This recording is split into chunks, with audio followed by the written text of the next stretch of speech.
Esi sveicināts, klausītāji! Latvijas Valsts Mežzinātnes institūta Silava podkāsts ir raidierakstu sērija par institūtā veiktajiem pētījumiem, tajos iegūtajiem rezultātiem, atklājumiem un atziņām. Tās ir sarunas par meža zinātni. Klausies, uzzini un analizē.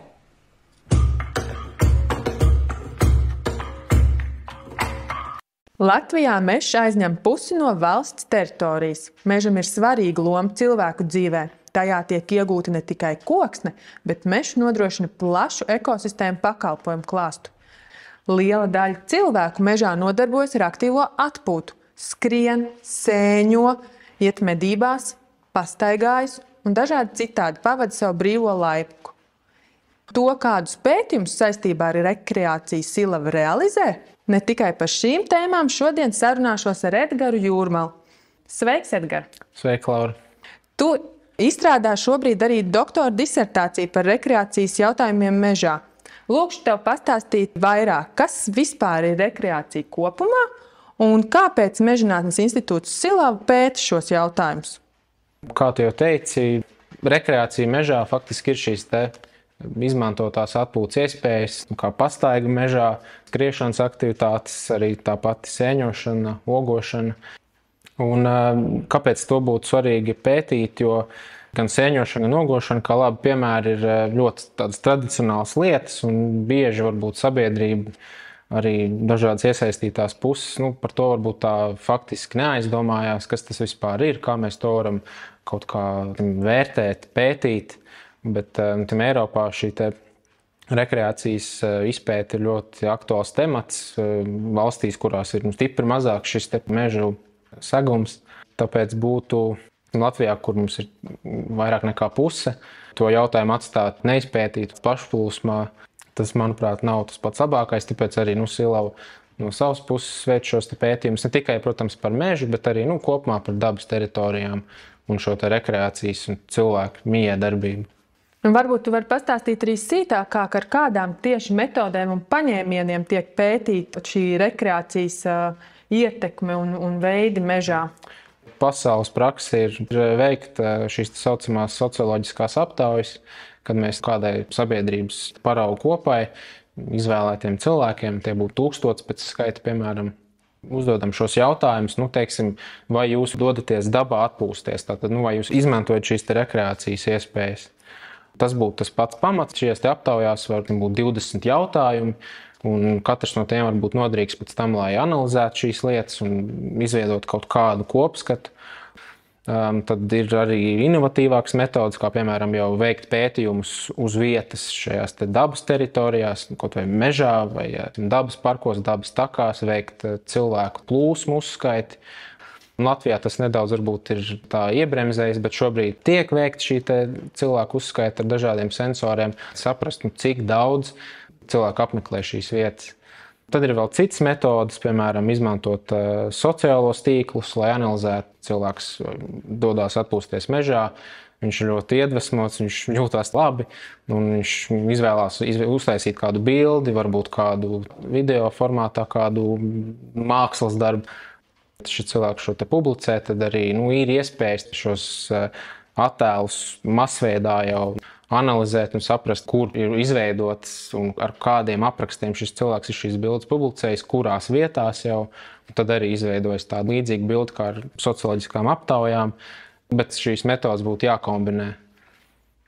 Ļoti interesanti, jo īpaši piepilsētās var novērot, cik ļoti cilvēki brauc uz to mežu, meklē iespējas iztaigāt dažādas dabas takas, doties pie dabas, kurināt ugunskura, tur, kur ir šīs atpūtas vietas. Vai ir arī tieši skatīts, kā šīs plūsmas ietekmē meža ekosistēmu, kā tās noslodzes ietekmē to pašu zemsegu vai varbūt pat kaut kādu ūdeni, vai kādas ir tās lietas, ko skatās šajā? Praktiski tas arī ne tikai Latvijā, bet vispārīgi veikt šādus saucamos uz vietas in situ veiktos pētījumus, pateikt, vai šis cilvēku dienas laikā cilvēks pārstaigā meža taku vai ir kaut kāda ietekme. tie pētījumi ir salīdzinoši maz dēļ tās praktiskās puses, cik vietās mēs to varam izdarīt, un tas ir diezgan laikietilpīgi, un tur ir ļoti tāds subjektīvais viedoklis. Kādam pētniekam, ekspertam liksies, ka zemesēdzes stāvoklis pēc šī eksperimenta ir ok, citam atkal liksies, ka nē, tur jau ir negatīva ietekme, un tāpēc, mūsuprāt, varbūt Latvijā tur drīzāk ir citas problēmas, kas ir saistītas ar šo te mūžīgajiem atkritumiem, arī ar meža ugunsdrošību vasaras periodā. Tas arī mūsu taujās parādās, ka tieši šie atkritumi un šī cilvēku tas daudzums, kas varbūt ietekmē jau negatīvi, kad manā mīļākajā meža dabas parkā, kur ir pārsvarā mežs, tagad ir milzīgs pilsētnieku pieplūdums bijis, tas tā kā ir negatīvi varbūt tādas sekas. Tu jau teici, manā mīļākajā mežā. Droši vien aptaujās to arī noskaidro, kādi ir tie meži, uz kuriem cilvēkiem patīk doties, vai tur ir spriežu sils, vai viņiem patīk tādi, kur ir ierīkotas taciņas, vai tieši tādi, varētu teikt, mežonīgāki bez taciņām. Kas ir tas, kas cilvēkiem patīk, kur viņi labprāt dodas un pavada savu brīvo laiku? Silvā arī iepriekš kolēģi bija veikuši šīs socioloģiskās aptaujas. Tur tas priekšstats bija tāds, ka tieši tā kā tu saki pareizi par šiem saucamajiem priežu siliem, nav kā tikai tāds mīts, bet tas tiešām sabiedrībai kopumā arī liekas vissaistošākās vietas, jo tās ir brīvi pārredzams. Bet mūsu jaunākajā pētījumā mēs šie socioloģiskā aptaujā iekļāvām arī tādu metodi, ka mēs jautājām cilvēkiem uzlikt vienu punktu uz Latvijas kartes, kas būtu viņa mīļākā vai visapmeklētākā dabas teritorija. Un pēc šī mēs negribētu tik smalki skatīties katru, vai tas ir kāds meža tips, vai tas ir, teiksim, biezoknis vai nebiezoknis, bet šī meža nozīme jau kopumā gan parādās, ka tā ir praktiski trešā daļa no cilvēkiem tiešām saka, ka tieši tā ir meža teritorija, kuru viņš apmeklē visvēlamāk vai visbiežāk. Tur mēs gan jautājam arī atsevišķi, vai tā ir meža teritorija, kura ir kaut kādā veidā labiekārtota, vai arī tas ir, tā kā tu minēji iepriekšā, mežs kā biezoknis, parasti Latvijas meža ainava. Un tad tur arī tā starpība ir ļoti minimāla, nedaudz vairāk ir labvēlība pret šiem iekārtotajiem mežiem. Tātad sanāk, kad ir ģimenes ar bērniem labprāt izvēlas vietas, kur var piebraukt ar mašīnu, nolikt, izstaigāt, turpat var paēst pusdienas, bet pieļauju, ka ir arī ļoti daudz, kuriem patīk piedzīvojumi, un viņi labprāt izvēlas atrast kādu vietu, kurā var bez citiem cilvēkiem un pūļiem ienirt mežā, pētīt un skatīties, ko atklās šī jaunā vieta. Ja? Tas, socioloģiski aptaujās. Tu neredzi to cilvēku sejā, tu redzi tos aprakstošos rādītājus. Jā. Tas kopskats ir samērā raibs. Nav tā, ka mums izdalās konkrētas grupas katrā vecumā vai katrā dzimumā. Cilvēku tās intereses ir dažādas. Protams, ir šī, vai cilvēks dzīvo pilsētā, vai viņš dzīvo pat Rīgā, vai arī lauku teritorijās, vai mazākās apdzīvotās vietās. Tur ir tādas atšķirības. Vai varbūt ir arī bijuši kādi pētījumi, vai Latvija to ir darījusi, skatījusies, kā šī būšana dabā un mežā ietekmē tieši cilvēka fizisko un psiholoģisko veselību? Es jau minēju, ka mums Latvijā šī atpūta, jeb tāda rekreācijas aktivitātes mežā ir ļoti tādas pat pašsaprotamas, to esam darījuši, daram. Bet citās pasaules valstīs, sevišķi kaut vai tāds piemērs Japāna, Dienvidkoreja, arī Eiropā daudz, kur skatās tieši jau medicīnisku pētījumu tādā izpratnē, kur ir respondenti, tur viņiem mēra asinsspiediens, ņem analīzes un skatās dažādus rādītājus pirms ieiešanas mežā, veicot pastaigu vai kādu aktivitāti. Un tad pēc. Latvijā mums pagaidām nav šāda pētījuma, tur būtu jāpiesaist daudz dažādi citi kolēģi, protams, no citām iestādēm, bet tas secinājums kopumā ir tāds, ka tur ir viennozīmīgi pozitīva ietekme. Nevarētu arī teikt, ka tas aizstāv to ar kādu terapiju, bet sevišķi pētījumos, kuros veci cilvēki vai cilvēki ar īpašām vajadzībām vai bērni, tas ir kā viens no tādiem terapijas veidiem, tiešām vienkārši pastaigas tīrā meža vidē. Tas ir viennozīmīgi pierādīts jau Latvijā pagaidām. Tas, protams, būtu tāds labs mērķis veikt arī šeit pie mums. Sagaidāms, ka rezultāti būs līdzīgi, bet tas būtu vajadzīgs, kaut vai lai nostiprinātu, saprastu šo apziņu, ka tas nav tikai tradicionāla lieta, bet arī diezgan tāds praktisks instruments dažādās jomās, veselības zinātnēs un arī psiholoģiskajā sabiedrības noturības veicināšanā. Tātad gribētu teikt, ka mēs dzīvojam ļoti labā valstī. Varbūt varētu vairāk mēs parunāt tieši par šiem ekosistēmas pakalpojumiem. Kādi tie ekosistēmas pakalpojumi vispār ir un cik viņi plaši tiek nodrošināti, cik viņi ir brīvi pieejami Latvijas iedzīvotājiem? Jā, tātad šis termins ekosistēma pakalpojumi, tā vēsta šim terminam ir vairāk nekā 20 gadu aptuveni, kad vispasaules sabiedrība veic šos dabas kopējos novērtējumus, lai saprastu šo dabas stāvokli, vai mēs dabas resursus varam izmantot nepārtraukti un kāda būtu tā ietekme, un arī cik sabiedrība vispār izmanto šo dabu kā tādu. Un tad ekosistēma pakalpojumi ir tāds kā jau pēdējais, jaunākais ieviesums, kas sadala principā, teiksim, mēs runājam par mežu jau sīkāk, tad mežs sniegtu šīs 3 galvenās pakalpojumu grupas. Tātad pirmā būtu apgādes, materiāla apgāde, tie ir šie koksnes produkti, ko mēs iegūstam no meža, tās ir arī ogas un cita veida materiāli. Otrā grupa būtu šie regulējošie pakalpojumi, kas jau ir mazāk ar aci saskatām, tie ir klimata regulēšana saistībā ar CO2, tā ir skābekļa ražošana, tā ir arī kaut vai trokšņu slāpēšana, tas sevišķi varbūt piepilsētās, un arī ūdens vīdes regulēšana. Un trešā kategorija ir tā visgrūtāk aptveramā, jo to tiešām nevar redzēt un tik viegli novērtēt.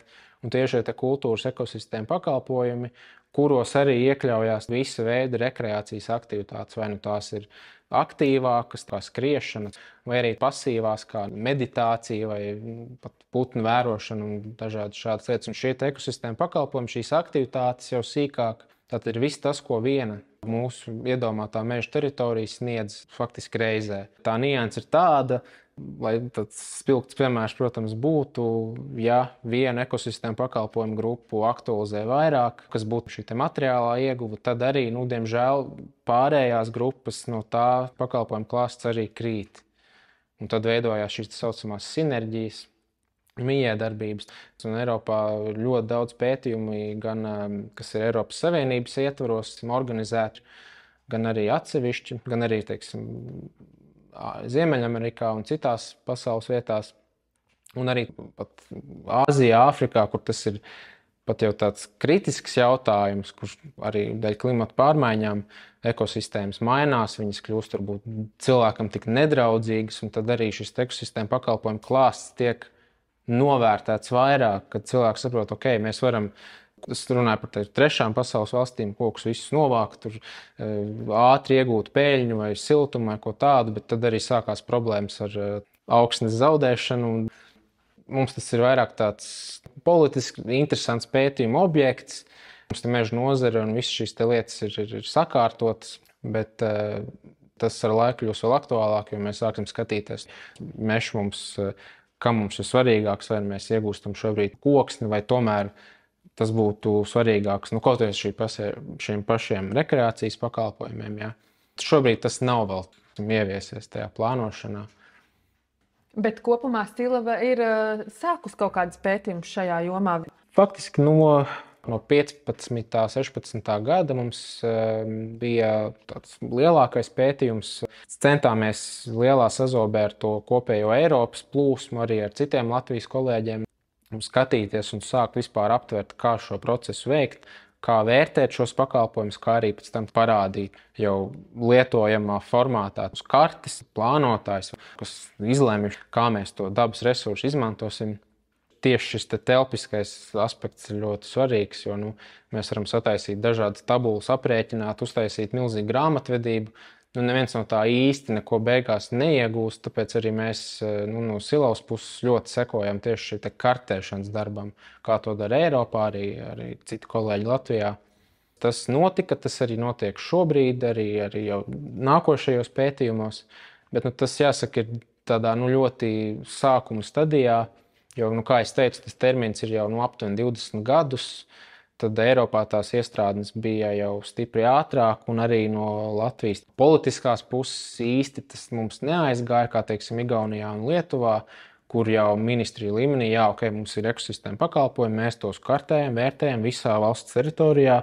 Un tad mums tas īsti nebija, jo mums, kas arī nav, protams, slikta lieta, bija šī dabas skaitīšana, kas bija prioritārais lielais projekts. Un tad paralēli tomēr kaimiņos bija šie ekosistēma pakalpojumi arī tika iekļauti. Tur ir bijuši nopietnāki projekti. Un tad no Silaus puses mēs centāmies vismaz nosekt Latvijai šo te meža ekosistēmu pakalpojumu vērtēšanu, bet tur arī citas ekosistēmas, un tur arī citi kolēģi Latvijā pie tā strādāja, bet tāds vienots skats mums, diemžēl, vēl pagaidām nav, bet mēs centīsimies kaut kā to tuvākajā laikā sasniegt. Tātad darba ir un vēl būs kādam laikam noteikti. Tas lielais mērķis būtu redzēt tādu kārtīgu Latvijas karti, kurā būtu visi šie lielās ekosistēma pakalpojumu grupas, kas nebūtu arī tāds ķeksīts, mēs to izdarījām un viss kārtībā, bet tā būtu tāds dinamisks plānošanas instruments, lai mēs iekļautos vismaz tajā Eiropas minimumā. Faktiski neobligātā prasība bija līdz 20. gadam it kā šos pakalpojumus visus nokartēt. Tā nebija tāda piespiedu kārtā prasība, tāpēc arī tas, diemžēl, varbūt nebija veikts līdz galam. Bet mēs no savas puses varam daudz ko darīt, tas vienkārši, protams, aizņem vairāk laika. Es saprotu, ka tā atpūta mežā turpinās, neatkarīgi no tā, kādi ir tie pētījumi šeit Silavā, un arī tas pieprasījums pēc atpūtas dabā. Es ceru, ka viņš nemazināsies. Cilvēki būs atraduši brīnišķīgu veidu, kā pavadīt to savu brīvo laiku. Un tagad pat šķiet, ka došanās dabā ir tāda moderna lieta. Un varbūt, kad būtu kādi tie galvenie ieteikumi, padomi, ko ņemt vērā dodoties dabā, vai ja cilvēks grib doties dabā, kur meklēt informāciju par tuvāk esošajām teritorijām, varbūt, lai neiebristu kādā liegumā, vai lai saprastu, kurās privātajās teritorijās tomēr neiet. Kur meklēt šādu informāciju un lai arī varbūt ne visi dotos uz tām ļoti zināmām un tā teikt, pieprasītām vietām, kur pulcējas šobrīd jau tās lielās cilvēku masas, bet ir iespēja arī pazust dabā. Ja runa tieši ir par mežu, tad ļoti tāds novērtējams jauninājums pēdējo gadu laikā ir tieši arī Latvijas valsts meža veidotā šī te platforma LVM Geo, arī mājaslapa lvmgeo.lv. Praktiskā puse ir tā, ka cilvēks var telefonā nolādēt šo te LVM Geo aplikāciju, vai arī skatīties to pašu saturu datorā un redzēt šo te visu Latvijas mežu kartes ar dažādiem pārklājumiem, kaut vai sākot ar paugurēnību, reljefu, beidzot arī ar tādiem jau gandrīz vai zinātniskiem tādiem datu slāņiem. Bet principā tā doma ir tāda, ka ar šo aplikāciju mēs varam pateikt, vai mēs atrodamies pirmkārt valsts mežā. Te ir jāatzīmē, ka Latvijā šis sadalījums ir tāds, ka puse mežu pieder valstī, un tā ir sabiedrībai tā de facto pieejamā daļa, kur mēs varam iet droši, izmantot arī šos ekosistēmu pakalpojumus. Protams, ievērojot visus šos noteikumus, kā ugunsdrošība, sevišķi nemēslošana, un arī svarīgs punkts ir par šiem te dabas liegumiem, dabas aizsardzības teritorijām, neiebrist kādā liegumā, neiztraucēt kādu tur likstošanas procesu un tā tālāk. Un tāpēc šī aplikācija un šīs kartes noder tīri praktiski. Tātad, ejot mežā, mēs redzam savu GPS punktu kartē, kur mēs esam. Ok, es tuvojos pie valsts meža, tātad robežām jau, ja tur sākās, nezinu kas, varbūt tas ir privāts mežs. Un tur es tā kā varbūt vai uzmanīgāk skatos kādas norādes, kādas zīmes, jo ne jau privātie meži automātiski kaut kāds žoks. Ja. Bet valsts mežos tā būtu tā drošākā vieta, kur doties atpūtā. Šajā aplikācijā var redzēt šos te atpūtas vietas, piknika galdi, ugunskura vietas, arī skatu torņi, arī dažādi šie te interesanti objekti. Un tas viss ir bez maksas, izmantojams ar planšetēm, telefoniem. par šo te izvairīties no vietām, kuras apmeklē daudz cilvēku. Tas jau ir sarežģītāk, jo tas arī atkarīgs, diemžēl, ir no, teiksim, cilvēkam ir automašīna, tad viņš, protams, var izlemt, es braukšu šodien tur uz ļoti mazapdzīvotu Latvijas nostūri, kas arī ir tāds diezgan loģisks secinājums, ka tur arī mežā būs stipri mazāk cilvēku, jo vienkārši ļoti maz apdzīvotas vietas. Rīgā tā, protams, ir problēma, bet arī tur Rīgas pašvaldība izveidoja arī savu mājaslapu, kur var redzēt šos rekreācijai paredzētos mežus, tātad Pierīgas teritorijā, kas arī varbūt ir tāds labs instruments, uzreiz saprast to gala mērķi. Tātad kopumā meklējam informāciju internetā, skatāmies, kādas aplikācijas ir pieejamas, tas pats LVM Geo, droši vien ir arī doties dabā, manuprāt, ir dabas aizsardzības pārvaldes kaut kāds veidots materiāls, skatāmies pašvaldību mājaslapās informāciju un mēģinam tomēr skatīties, ja mēs negribam trāpīt kādā dabas takā, bet doties mežā, tad skatāmies, vai tie ir pašvaldību, valsts vai privātie meži. Un, protams, ejot uz mežu un nākot atpakaļ, nemēslojam, ko ienesam, to iznesam, lai pēc tam nākamie, kas iet, arī jūtas tikpat priecīgi un saņem šo pozitīvo lādiņu un ir gatavs saviem ikdienas darbiem un atkal visam pārējam. Un tad es tev teikšu paldies, Edgar, ka iepazīstināji ar vienu ļoti tādu šauru, bet ļoti interesantu tēmu, ko tu pēti savā ikdienā un ar ko nodarbojas Mežzinātnes institūts Silava. Un kaut kādas galvenās raidījuma piezīmes mēs noteikti pievienosim podkāsta beigās, lai varētu sekot līdzi galvenajiem sarunas pieturpunktiem. Tāpat mēģināsim arī apkopot šīs aplikācijas, lai vieglāk viņas var atrast.